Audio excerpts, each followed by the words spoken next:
Nehemiah chapter 12. Now these are the priests and the Levites that went up with Zerubbabel, the son of Shealtiel, and Jeshua, Seraiah, Jeremiah, Ezra,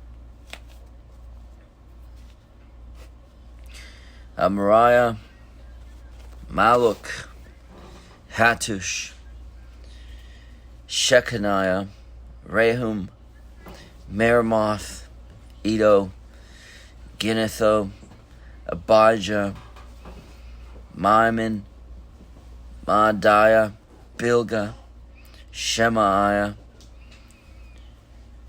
Joarib, Jedaiah, Salu, Amok, Hilkiah, Jedaiah. These were the chief of the priests and of their brethren in the days of Jeshua. Moreover, the Levites, Jeshua, Benui, Kadmiel, Sherebiah, Judah, and Mattaniah, which was over the thanksgiving, he and his brethren. Also, Bakbukiah and Uni, their brethren, were over against them in the watches. And Jeshua begat Joachim. Joachim also begat Eliashib, and Eliashib begat Joadiah. And Joadiah begat Jonathan, and Jonathan begat Jeduah. And in the days of Joachim were priests, the chief of the fathers of Seraiah, Meraiah, of Jeremiah, Hananiah, of Ezra, Meshullam, of Jeremiah, Jehonan, of Malachu, Jonathan, and Shebaniah, Joseph, of Harim, Adnah, of Meroth, Hilkiah, of Iddo, Zechariah, of Ginnethon, Meshullam, of Abijah, Zikri, of Manahamin, of Moadiah, Piltiah, of Bilgah, Shammua, of Shemaiah, Jehothan, and of Joarib, Mattaniah, of Jedaiah, Uzi, of Shalai, Kalai, of Amok, Aber, of Hilkiah, Hashabiah, of Jedaiah, Nathaniel. The Levites in the days of Eliashib, Joadiah, and Jehonan, and Jaddua were recorded chief of the fathers, also the priests, to the reign of Darius the Persian.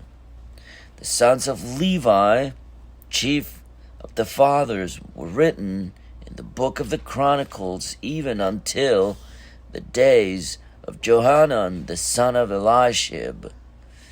And the chief of the Levites, Eshabiah, Sherebiah, and Jeshua the son of Kadmiel, with their brethren over against them, to praise and to give thanks according to the commandment of David the man of God, ward over against ward.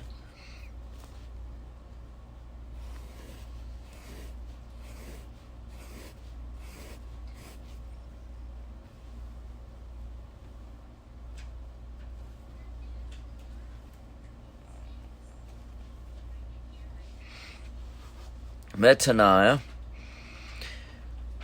and Bakbukiah, Obadiah, Meshullam, Talmon, Akub were porters keeping the ward at the thresholds of the gates.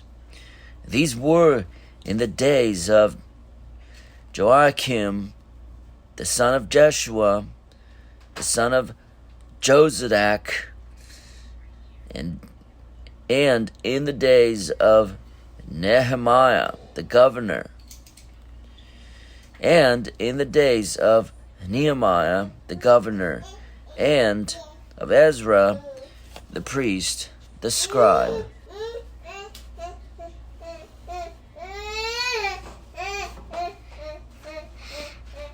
And at the dedication of the wall of Jerusalem, they sought the Levites out of all their places to bring them to Jerusalem to keep the dedication with gladness, both with thanksgivings and with singing, with cymbals, psalteries, and with harps.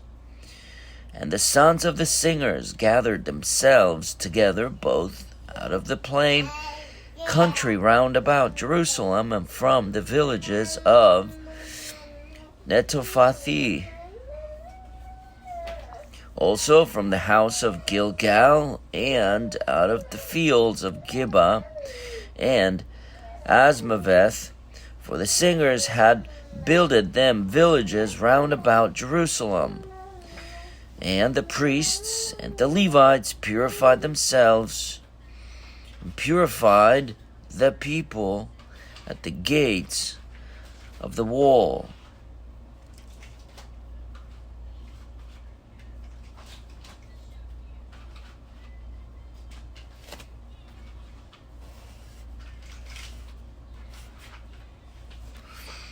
Then I brought up the princes of Judah upon the wall, and appointed 2 great companies of them that gave thanks, whereof one went on the right hand upon the wall toward the dung gate, and after them went Hoshaiah, and half of the princes of Judah, and Azariah, Ezra, and Meshullam, Judah, and Benjamin, and Shemaiah, and Jeremiah, and certain of the priests' sons with trumpets, namely Zechariah, the son of Jonathan, and the son of Shemaiah, the son of Mattaniah, the son of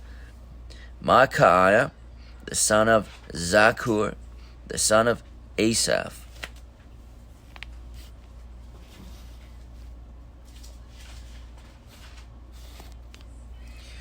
And his brethren Shemaiah and Azareel, Milaliah,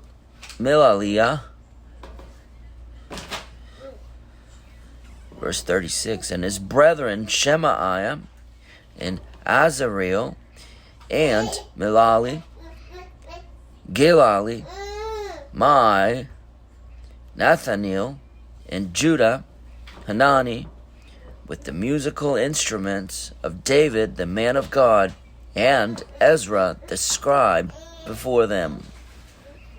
And at the fountain gate which was over against them, they went up by the stairs of the city of David, at the going up of the wall above the house of David, even unto the water gate eastward.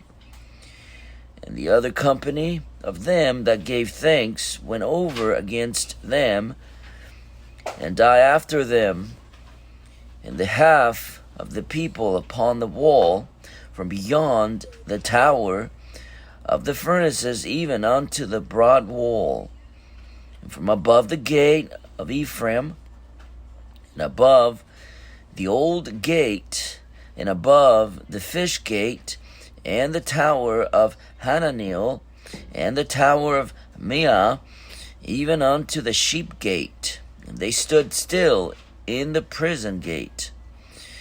So stood the two companies of them that gave thanks in the house of God, and I, and the half of the rulers with me. And the priest Eliakim, Maaseiah, Miniamin, Micaiah, Elionai, Zechariah, and Hananiah with trumpets, and Maaseiah, and Shemaiah, and Eleazar, and Uzi, and Jehohanan, and Malchijah, and Elam, and Azer. And the singers sang loud with Jazrahiah, their overseer. Also that day they offered great sacrifices and rejoiced, for God had made them rejoice with great joy. The wives also and the children rejoiced, so that the joy of Jerusalem was heard even afar off. And at that time were some appointed over the chambers for the treasures, for the offerings, for the firstfruits, and for the tithes, to gather into them out of the fields of the cities of the portions of the law for the priests and the Levites. For Judah rejoiced for the priests and for the Levites that waited. And both the singers and the porters kept the word of their God, and the word of the purification, according to the commandment of David and Solomon his son. For in the days of David and Asaph of old, there were chief of the singers and songs of praise and thanksgiving unto God. And all Israel in the days of Zerubbabel and in the days of Nehemiah gave the portions of the singers and the porters every day his portion, and they sanctified holy things unto the Levites, and the Levites sanctified them unto the children of Aaron. Nehemiah chapter 13. On that day they read in the book of Moses in the audience of the people.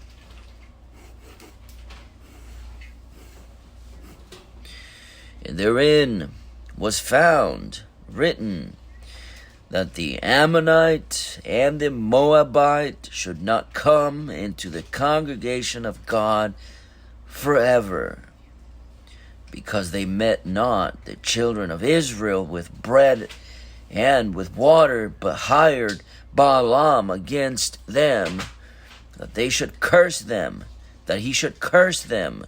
Howbeit our God turned the curse into a blessing. Now it came to pass, when they had heard the law, that they separated from Israel all the mixed multitude. And before this, Eliashib, the priest, having the oversight of the chamber of the house of our God, was allied unto Tobiah. And he had prepared for him a great chamber, where aforetime they laid the meat offerings, the frankincense, and the vessels, and the tithes of the corn, the new wine, and the oil, which was commanded to be given to the Levites, and the singers, and the porters, and the offerings of the priests.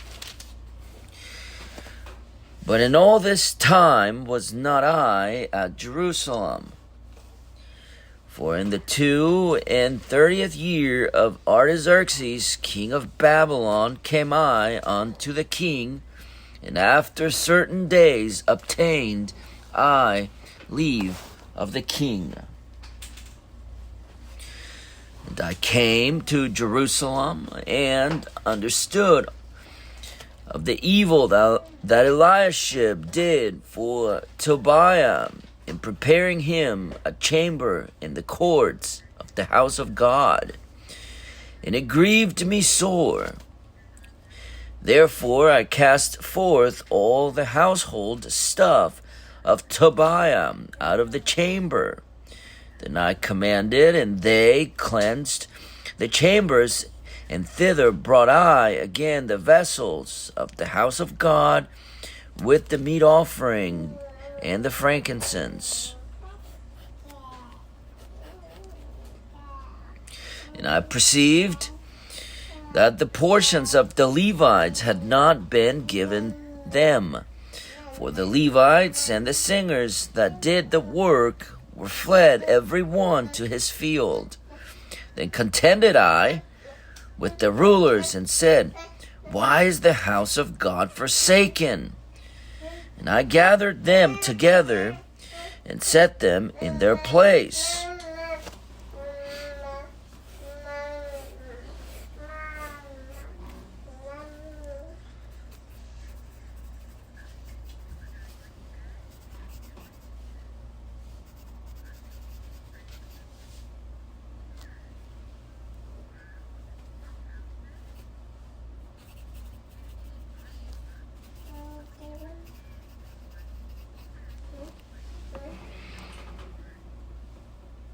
Then brought all Judah the tithe of the corn, and the new wine, and the oil unto the treasuries. And I made treasurers over the treasuries Shelemiah the priest, and Zadok the scribe, and of the Levites Pedaiah.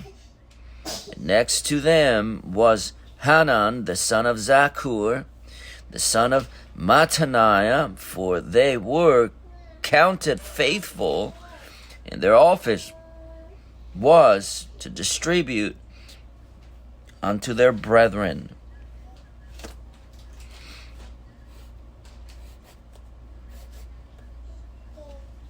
Remember me, O my God, concerning this, and wipe not out my good deeds that I have done for the house of my God, and for the offices thereof.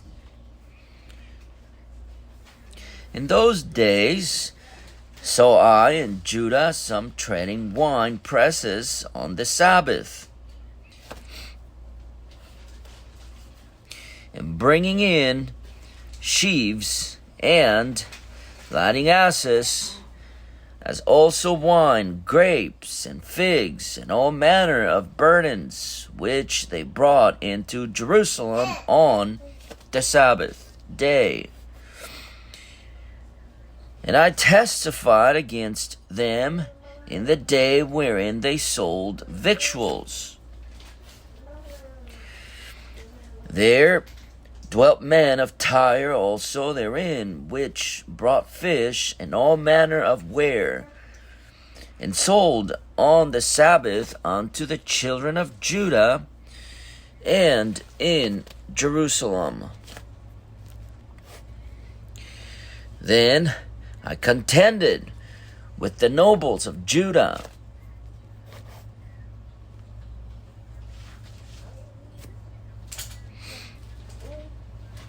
and said unto them, What evil thing is this that ye do, and profane the Sabbath day?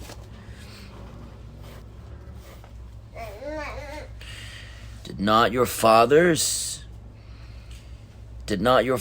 thus, and did not our God bring all this evil upon us and upon this city? Yet ye bring more wrath upon Israel by profaning the Sabbath. And it came to pass that when the gates of Jerusalem began to be dark before the Sabbath, I commanded that the gates should be shut, and charged that they should not be opened till after the Sabbath. And some of my servants said I at the gates, that there should no burden be brought in on the Sabbath day. So the merchants and sellers of all kind of ware lodged without Jerusalem once or twice. Then I testified against them, and said unto them, Why lodge ye about the wall? If ye do so again, I will lay hands on you.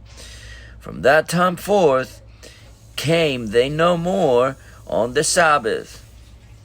And I commanded the Levites that they should cleanse themselves, and that they should come and keep the gates, to sanctify the Sabbath day. Remember me, O my God, concerning this also, and spare me according to the greatness of thy mercy.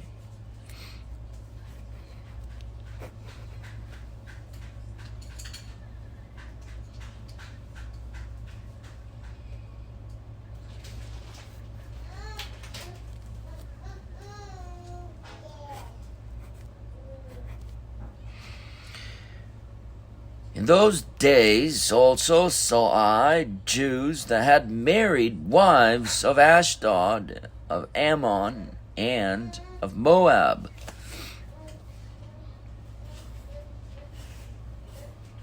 And their children spake half in the speech of Ashdod, and could not speak in the Jews' language, but according to the language of each people.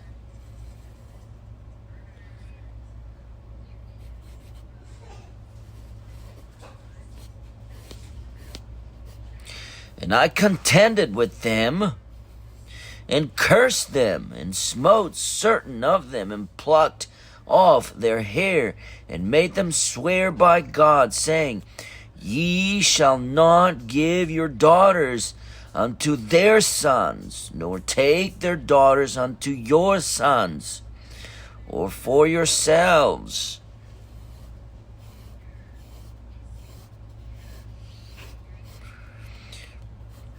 Did not Solomon, king of Israel, sin by these things? Yet among many nations was there no king like him, who was beloved of his God, and God made him king over all Israel. Nevertheless, even him did outlandish women cause to sin. Shall we then hearken unto you to do all this great evil, to transgress against our God in marrying strange wives?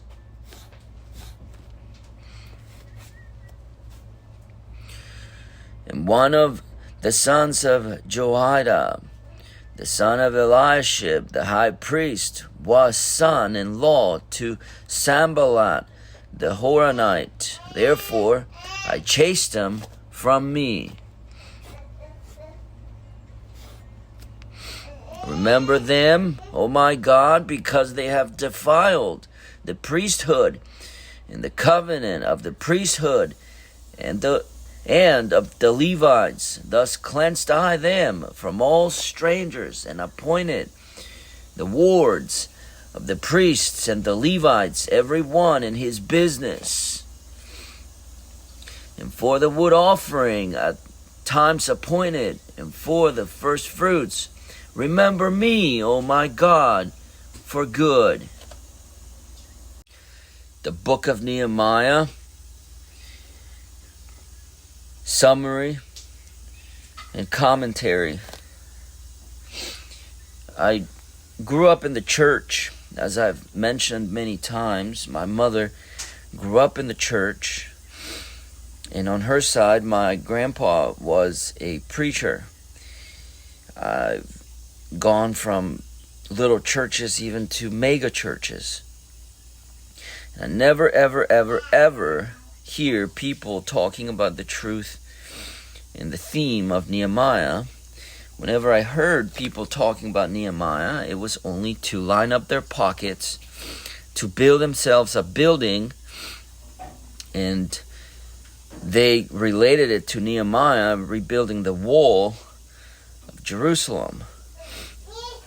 And they would use that to get the people to give for their church building and call it something similar to what Nehemiah did.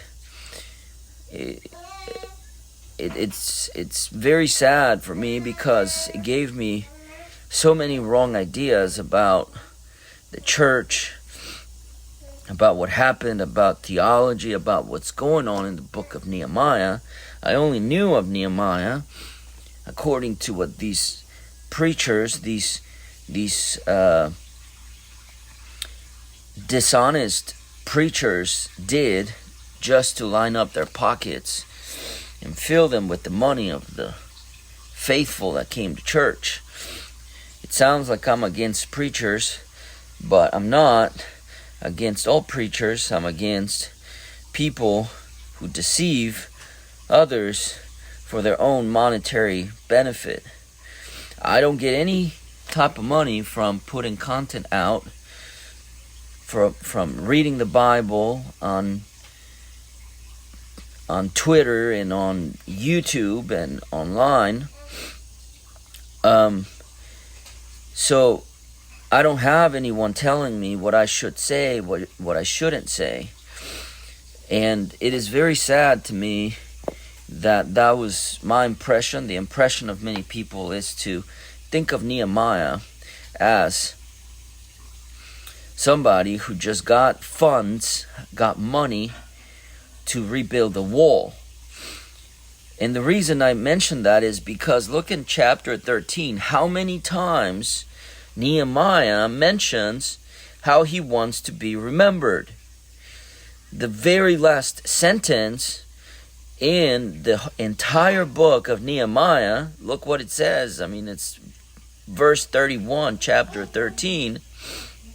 The very last sentence is, "Remember me, O my God, for good." Look at verse 22 of chapter 13. "Remember me, O my God, concerning this also, and spare me according to the greatness of thy mercy." Then you have verse 14. "Remember me, O my God, concerning this, and wipe not out my good deeds that I have done for the house of my God and for the offices thereof." What are the deeds that he is talking about? Is he talking and boasting about how he collected a bunch of money to rebuild the wall?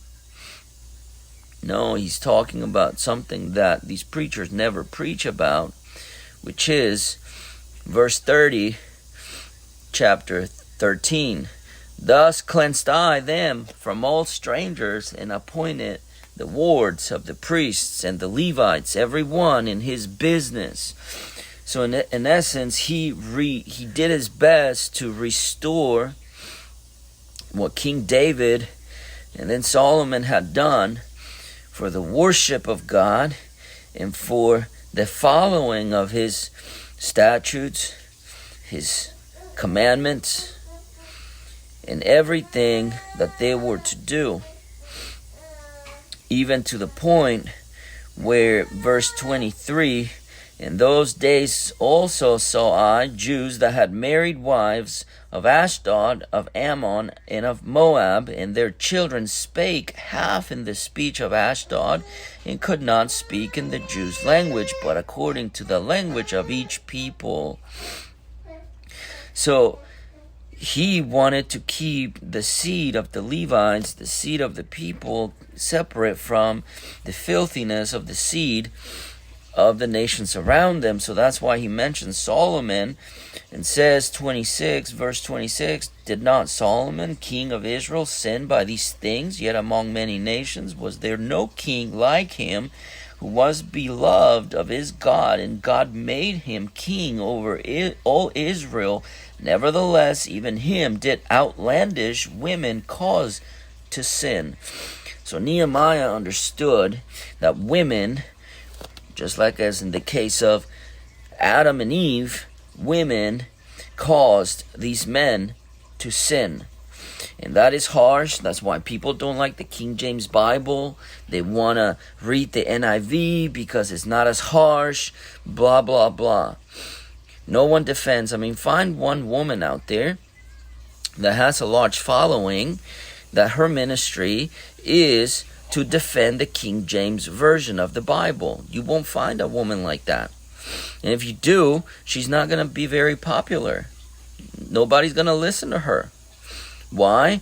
Because the King James Bible is not an easy pill to swallow, because it tells us the exact truth. It doesn't water down the message.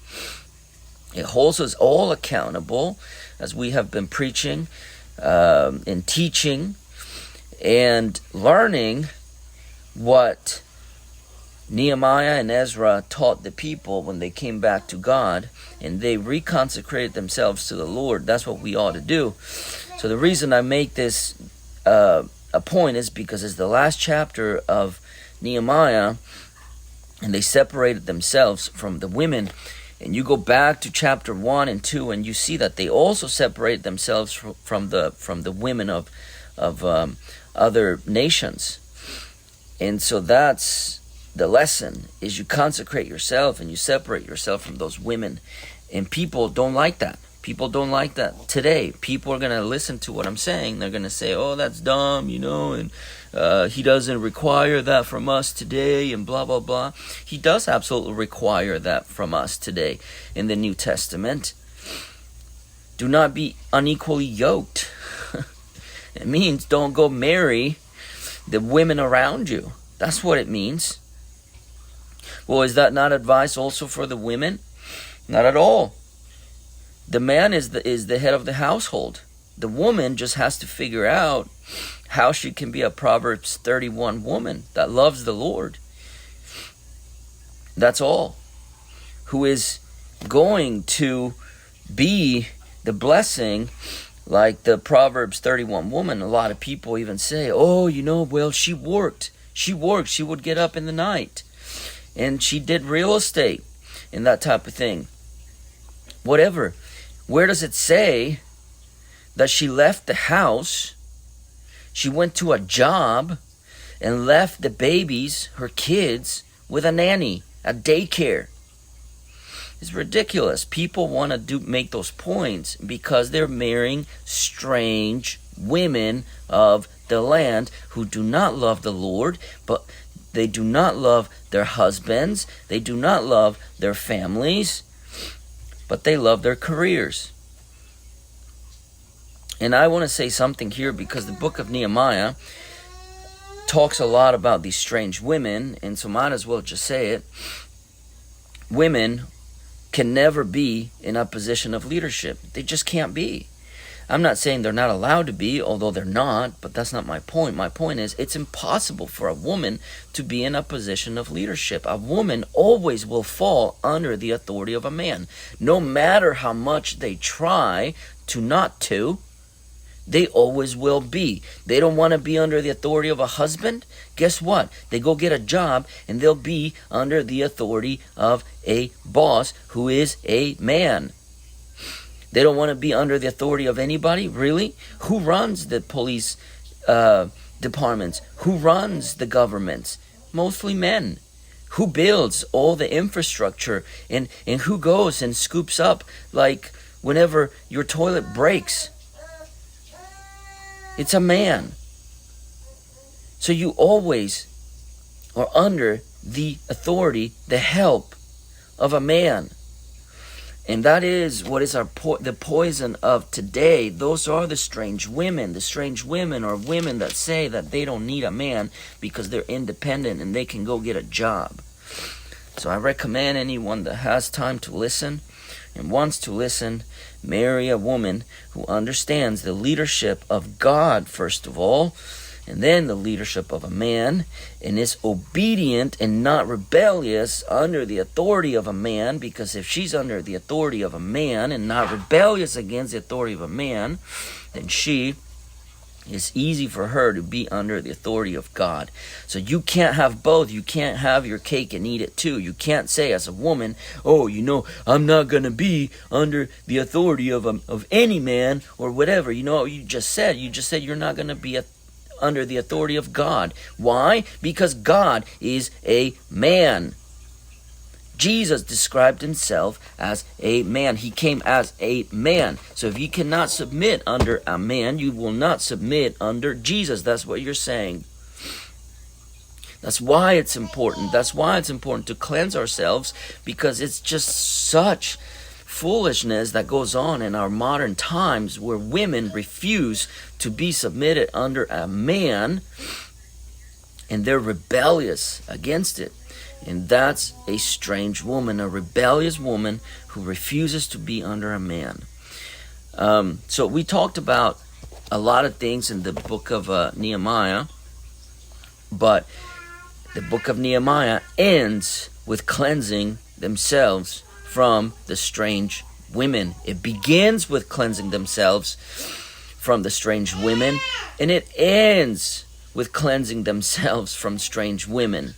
So what can we learn from that? That we should probably do the same thing. We'll see you guys tomorrow.